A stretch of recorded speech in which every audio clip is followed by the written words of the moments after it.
Orange vous présente e-Africa saison 3, le podcast des talents africains réalisé par Dana Sayag.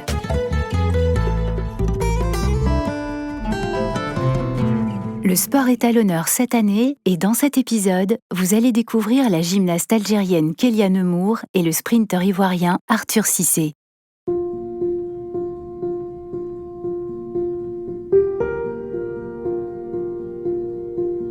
Je m'appelle Kélia Nemour et je fais de la gymnastique artistique féminine.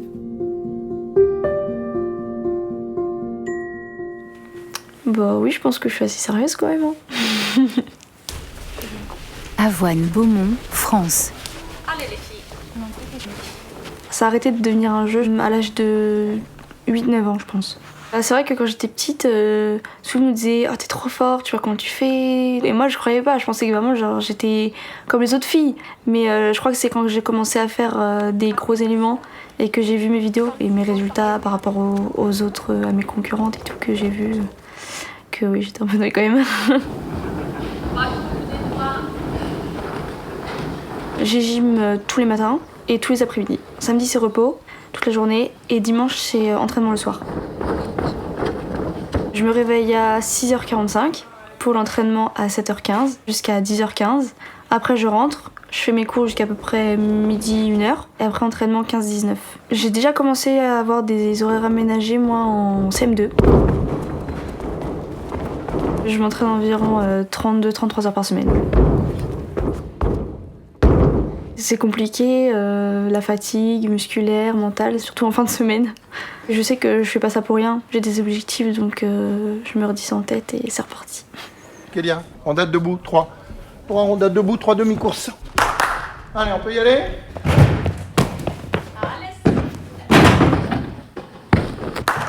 Allez. Vas-y, debout. Ok. Là, j'ai un peu de hauteur, ça commence à aller. Marc Chirilchenko, coach. En même temps, c'est sympa, quoi. Il y a des tapis, il y a des trampolines, on fait des acrobaties, on saute, on tourne, on retombe sur ses pieds. Il y a ce côté acrobatique qui est quand même, à mon avis, très plaisant.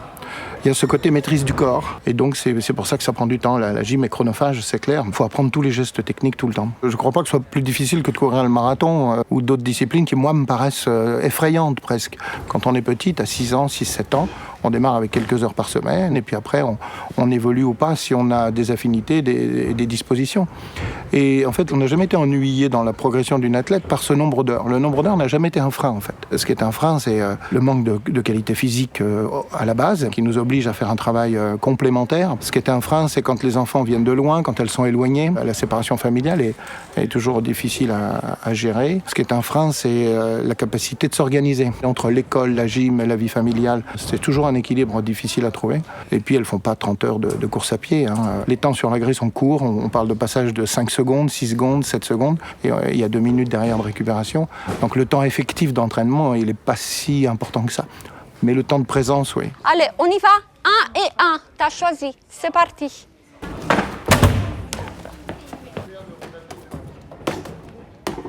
Plus de présence, Kélia. Plus de rythme. Je sais pas ce que tu fais là, Kélia. Allez, plus de rythme. 4 et 1 et 2 et 3 et hop. Lâche. Lâche. Remonte tes bras sur la fin. Plus de présence, ralentis pas. Rentre dans ton saut. Rentre. Là, c'est très bien. La gymnastique nécessite beaucoup de temps de répétition et d'apprentissage. C'est normal, le flip, il est à plat ventre. Il faut être bienveillant avec les enfants, mais ça n'exclut pas d'être exigeant dans la technique et dans la forme et d'être ferme à certains moments parce qu'il y a des étapes à franchir, il y a des caps à réaliser pour progresser. Fort, Miosa. Fort, Miosa. Vas-y, engage. Ok. Tu vois, le deuxième passage, il était déjà mieux, mais tu n'es pas encore présente sur la poutre. Quand je te regarde sur la poutre, je n'ai pas une émotion. Allez, concentre-toi pour ton troisième. Je compte pas le premier. Kélia, le premier, tu l'as loupé. Sorti. Mais sorti, c'est loupé quand même. Arrête de négocier. Gina Chirilchenko, coach. Elle est dans la négociation. C'est toute une psychologie. Si on lui dit nous tout de suite, on sait que de toute façon, on n'aura rien. Donc il faut, c'est comme le poisson, quoi. Il faut la pâter. Je ne négocie pas des trop gros trucs. Par exemple, c'est juste, c'est un élément au lieu de faire, par exemple, flip poisson. Donc au lieu de descendre par terre, juste flip normal. Parce qu'en fait, ça me frotte un peu la cuisse, donc ça me brûle un petit peu. C'est des petits trucs comme ça. Quand vraiment c'est vraiment difficile, j'essaye d'en enlever un ou deux. Allez. Bien. C'est bien. Relâche pas. Plie. C'est bien. Le flip gainage.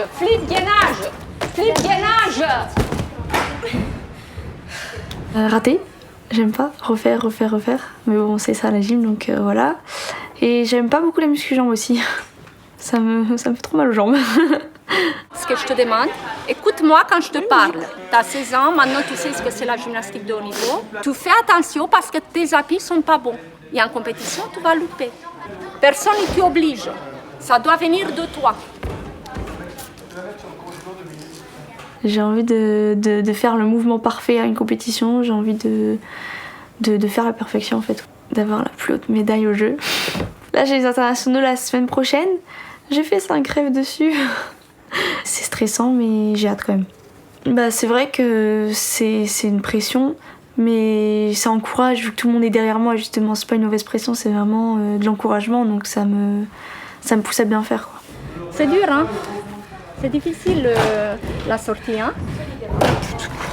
La poutre tout court. Hein? T'es forte en poutre, regarde-moi. T'es forte. Il faut trouver maintenant comment un puzzle. Il faut que tu arrives à savoir où il faut respirer, où il faut repartir, où il faut être présente, où il faut faire attention à tes appuis. Et tu n'y es pas encore. Hein? Mais il nous reste un tout petit peu de temps. Mais c'était mieux déjà. On n'oublie pas qu'on a fait une adolescente qui a eu quand même 2 opérations des genoux il y a 18 mois. Donc on gère aussi son capital physique, on gère ses capacités à répéter des mouvements qui sollicitent l'organisme de toute façon. Donc ça, on est en train de gérer ça depuis 1 an avec elle. J'avais des ostéochondrites et donc au genou, ça commençait à me faire vraiment mal. Du coup, on a dit, faut mieux pas prendre de risques. On va faire ça avant les Jeux, bien avant les Jeux, parce que si c'est au dernier moment et qu'on laisse et qu'on fait après les Jeux, ça risque de pas le faire du tout. Donc du coup, je me suis d'abord fait opérer du genou gauche, après du genou droit. J'ai eu 8 mois de convalescence et voilà. J'ai de la chance d'être arrivée là où j'en suis, parce qu'après quand même 2 opérations, je suis revenue aux 4 agrès, je suis même encore peut-être plus forte qu'avant, bon, pas forcément aux agrès de jambes, mais j'ai su perfectionner les 2, donc franchement ça a été bénéfique pour moi.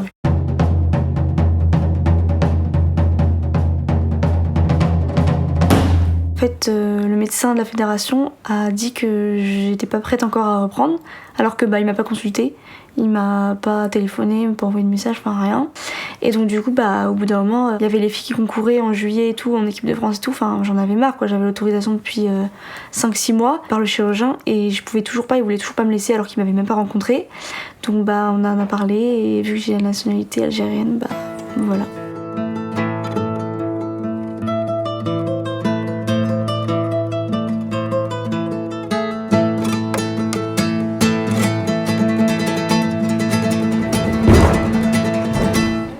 C'est pas mal du tout, hein? Au début, oui, ça me paraissait bizarre de voir Kylian Moore, Algérie.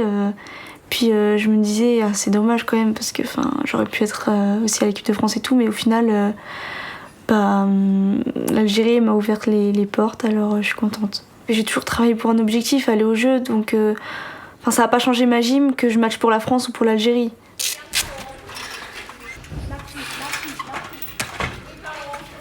Je dirais que la qualité principale de Kélia, d'abord, c'est d'aimer la gym. Elle aime la gym comme un tas de petites filles dans le monde, mais elle aime vraiment ce qu'elle fait. Et ensuite, elle sent son corps dans l'espace comme rarement j'ai vu. C'est-à-dire qu'elle sait tout le temps où elle est. Même quand elle se loupe, elle sait qu'elle se loupe. Elle a une représentation spatiale très très fine. Et puis une coordination motrice très très fine aussi. Elle fait aujourd'hui, pour moi, une petite révolution dans son mouvement au bar asymétrique, parce que tous ces éléments sont quasiment enchaînés. Et dans des temps qui sont très courts, d'1 ou 2 dixièmes de seconde, elle prend des réactions, elle réagit très très vite. Bien, allez, enchaîne. Bien. Renverse, allez. Allez, renverse. Allez, tu l'as. En fait, dès le plus jeune âge, on apprend à tomber sur le ventre, sur le dos, sur le côté. Par exemple, si on est face à la barre et qu'on tombe devant, On va pas se laisser tomber, sinon on se prend la barre dans la tête, donc on fait un demi-tour et on tombe normalement par terre, comme ça. Et voilà. Ma grille préférée, c'est les barres. Parce que déjà, je suis douée au bar. Et parce que au bar, j'ai l'impression de voler à chaque fois dans mes lâchers. Et j'adore.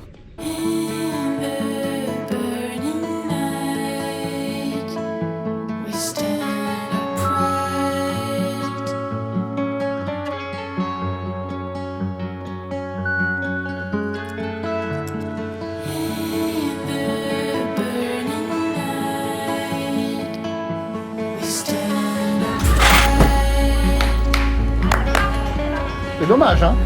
Bon, c'était le meilleur. On corrige la fin, là, il y a trop de fautes. À chaque fois, il y a de la faute. La sortie, c'est la dernière impression que tu donnes au juge. Comme c'est la dernière impression que tu donnes au juge, ta sortie, elle doit être vraiment appliquée. Hein? Demande à Caroline à Kitakyushu au championnat du monde. Eh oui, dommage. On aurait fait un top 5. Peut-être. Depuis peu, Caroline, elle m'a fait aimer lire. J'ai acheté beaucoup de livres. Je lis beaucoup de romances et je lis presque tout le temps maintenant. Enfin, je rentre, je fais mes cours, je lis, je mange, je lis, je rentre le soir, je lis. Je fais que ça maintenant. C'est toujours bien d'avoir des copines d'entraînement parce qu'on peut pas faire ou avancer toute seule en fait. Parce qu'il y a personne pour nous pousser, il y a personne avec qui on peut s'engueuler pour dire ah mais elle a fait ça, pas moi. Enfin, si on est toute seule, on peut pas y arriver. Même partout, en compétition, en stage, à l'entraînement, on peut pas, toute seule on peut pas. T'es même pas prêt. Oh mais regarde. Il faut que les jeunes filles, elles adhèrent à ce que vous proposez. Si elles adhèrent à ce que vous proposez, vous allez les emmener. S'il y a la moindre réticence, peur, anxiété, on n'ira pas très loin. C'est la gymnaste en fait qui vous emmène. Nous on accompagne, quand on a vu qu'elle était très bien placée sur cet engagé de jambes et qu'elle faisait un 4 chef, j'ai essayé tendu, je lui ai demandé. Au début, elle avait un petit peu peur, et puis, ma foi, elle s'est rendue compte que c'était possible. Et comme ça n'avait jamais été fait, j'ai actionné ce levier-là de motivation en disant ça n'a jamais été fait, il faut creuser un petit peu. J'avais déjà présenté cet élément, mais en carpé en 2021. Il m'a fallu 2 ans pour vraiment le perfectionner, vraiment tendu pour qu'il soit validé. Mais du coup, quand on crée un élément, du coup, il va porter mon nom en le validant par les juges et par la fille. Et après, du coup, dans le code, il y aura marqué le Nemours. Mon père, quand je suis revenue de la compète où je l'ai validé, il a dit « Ah, le Nemours, j'ai mon nom dans un papier !» Puis ma mère, elle était trop contente. Ça va rester jusqu'à la fin des temps. C'est énorme, c'est un truc de fou. Et voilà. Allez, bing!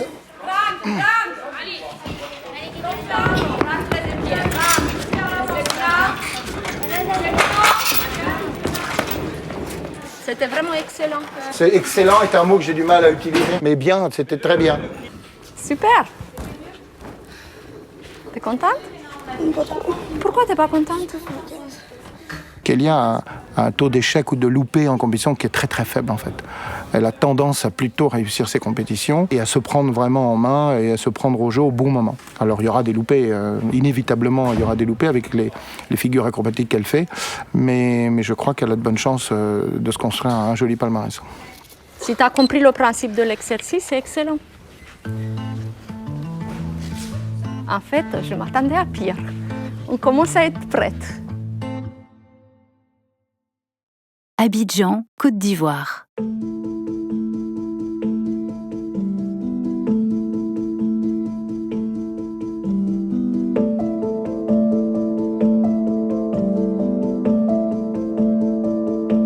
Je m'appelle Arthur Cissé, sprinter international 100 et 200 mètres.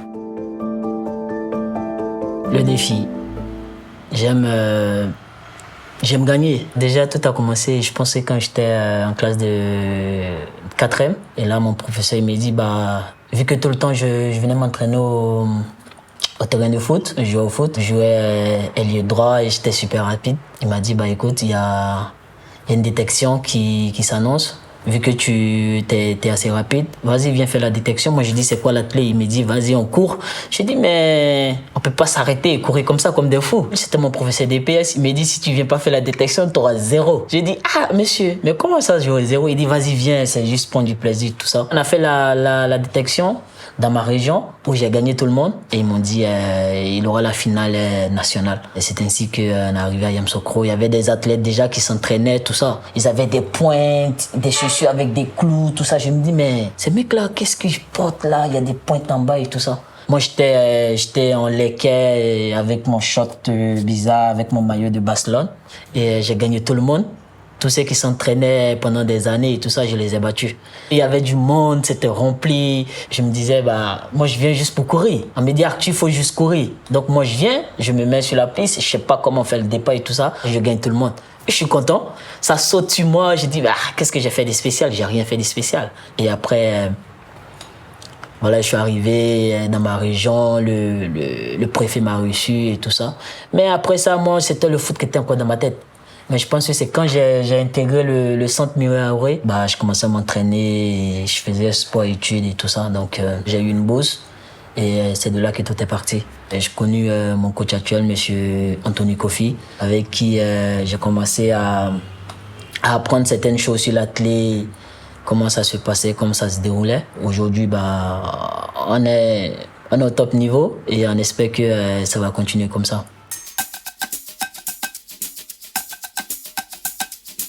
Anthony Kofi, coach. Bien. Alors, Arthur, c'est une histoire de projet réalisé. Son point fort, c'est son talent naturel. Il est né rapide. Vous savez, le sprint, c'est une question de fibres musculaires. Lui, il est né rapide. Arthur, c'est deux facettes. Vous le voyez dans la rue, c'est le garçon hyper gentil, un peu fofolle, très taquin, parce qu'il ne peut pas s'asseoir 2 minutes sans déranger quelqu'un.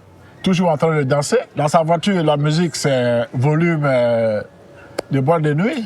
Mais pour ce qui est de l'entraînement et de la compétition, il est conscient et il est très discipliné.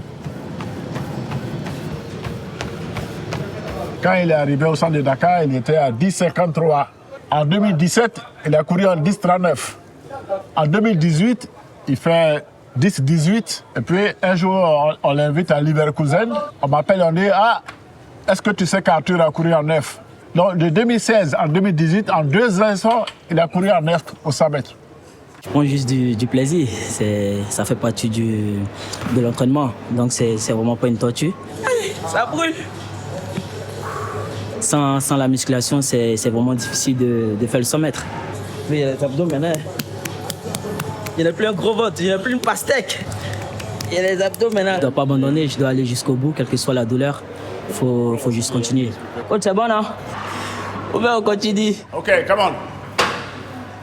Ma plus belle victoire qui est restée dans ma mémoire aujourd'hui, c'était les Jeux de la francophonie. C'était ma première sortie internationale devant mon public, devant toute la famille, devant la nation. Jusqu'à aujourd'hui, les gens me reconnaissent grâce aux Jeux de la francophonie. Cette compète-là m'a beaucoup marqué et ça restera dans l'histoire de la Côte d'Ivoire. On arrive, il va au vert avec l'équipe de Côte d'Ivoire. On se retrouve au stade pour les séances. Il fait la série, il épate tout le monde.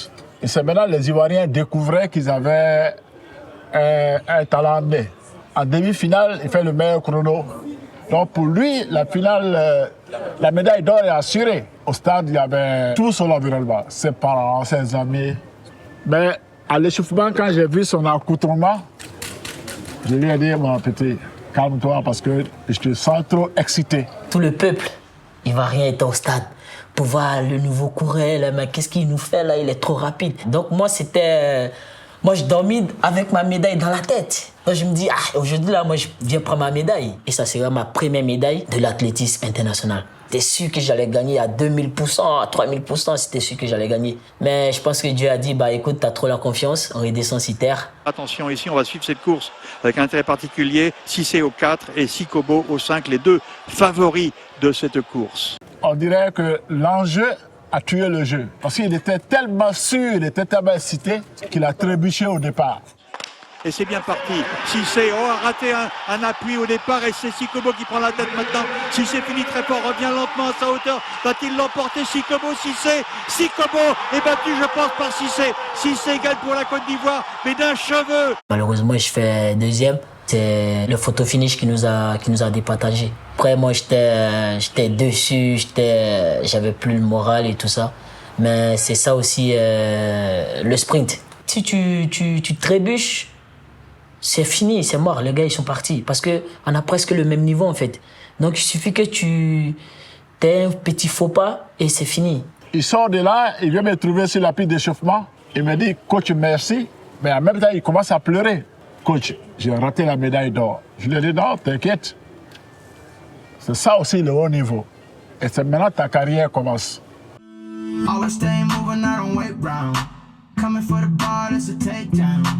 Il est talentueux. En réaction, il n'a pas de problème. En accélération, il n'a pas de problème. Mais les fins de course, il a 2 petits défauts. Soit physiologiquement, il n'arrive pas à terminer les courses parce qu'il est fatigué. Mais mentalement également, sur 10 courses qu'il fait sur un 100 mètres, il court 8 en 98 mètres. C'est-à-dire, quand il est devant la course qu'il est rattrapé, il relâche la course. C'est un handicap pour nous parce que s'il peut courir en 10-0-0, qu'il relâche, il va courir en 10-10. Mais c'est dans le cerveau que c'est enregistré, il faut l'enlever. C'est une faiblesse que nous allons corriger particulièrement cette année. 9,93. On n'est pas nombreux à courir en 9 secondes. On n'est pas nombreux, il n'y a pas les Américains et 2 ou 3 Africains. Courir en 9, je pense que ça t'ouvre aussi beaucoup de portes. Ça te permet de rentrer dans les meilleurs meetings en Europe et aussi avoir un très bon sponsor. Je sais que je peux courir en 9,85, 9,86. Oui, voilà. Là, tu es en phase de pousser, là. Parce que la jambe arrière, elle est tendue. Oui, voilà. Le premier, il était meilleur. Oui. Comme on le dit en Côte d'Ivoire, on est bien. On est bien parce qu'on a tout ce qu'il faut, de la bonne nourriture et même si on le dit, souvent on abuse un peu avec les foutous, les atchekés et tout ça, mais je pense que c'est aussi bon pour le corps. Ça donne de la force et tout ça. Tu finis une séance de lactique, t'as mal partout, t'as faim et tout ça, on te dit de manger une salade. Moi, je peux pas. Moi, je mange un truc consistant pour pouvoir récupérer et dormir. Ouais. Je pense qu'on ne pourra jamais battre le record de Usain Bolt parce qu'on ne sait pas qu'est-ce qu'il avait mangé chez Joula. Là, nous, on essaie, on court, on donne tout. Quand tu viens là, on te dit 10,00, 10,05. Donc, tu t'imagines le mec, qu'est-ce qu'il a mangé pour faire 9,58. Donc, je pense que personne ne pourra battre ce record là. Donc, ça restera comme ça dans l'histoire. Ouais, franchement, j'ai un programme, mais je la suis pas trop. Ouais. Donc, quand tu n'es pas là pour savoir, donc souvent tu es là, tu manges les trucs que c'est. Il te dit de pas manger ça, mais vu qu'il n'est pas là, donc tu dis bah écoute, je fais ça une fois au passage quoi.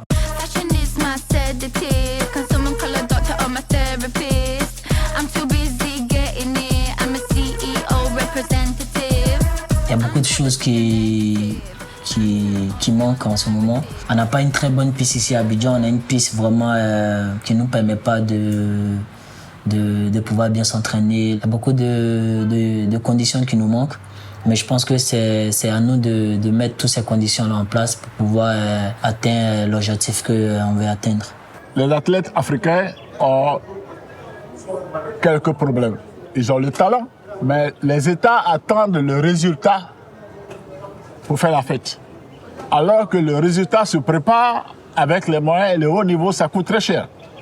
L'État n'accompagne pas les athlètes de haut niveau qui sont.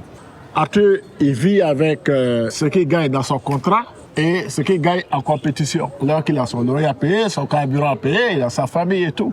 Il n'y a aucune aide de l'État. Il lui a donné une bourse de la solidarité olympique. Depuis l'année dernière que la bourse a été octroyée, nous sommes à la 2e année, on n'a pas encore reçu un copec.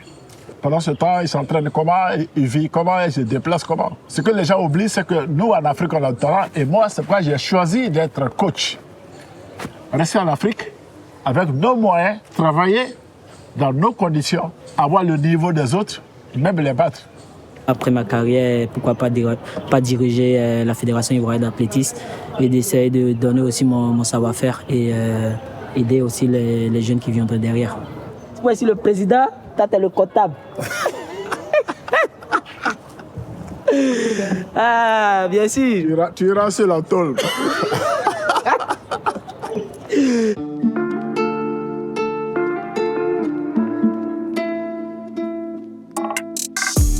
Je pense qu'aujourd'hui, le 100 mètres, c'est possible à tout un chacun d'être champion du monde ou champion olympique aujourd'hui parce que tout est ouvert en fait. Et le jour de la compète, tout peut arriver.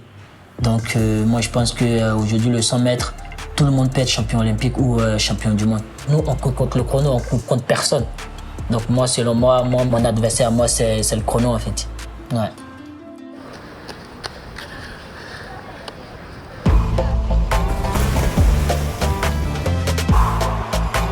Orange vous a présenté Yafrika, le podcast des talents africains réalisé par Dana Sayag.